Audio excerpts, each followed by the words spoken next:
Paixão, centro de Paixão, el remate y gol.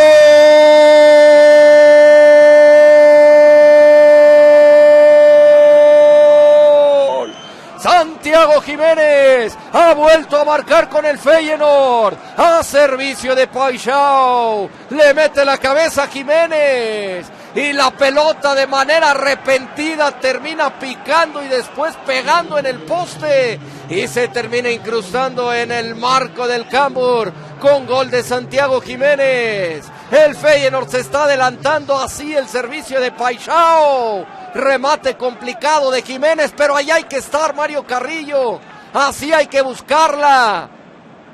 Y al final el remate se fue con dirección de arco y Jiménez marca su 11º gol en el fútbol de los Países Bajos. Sí cabecea la pelota,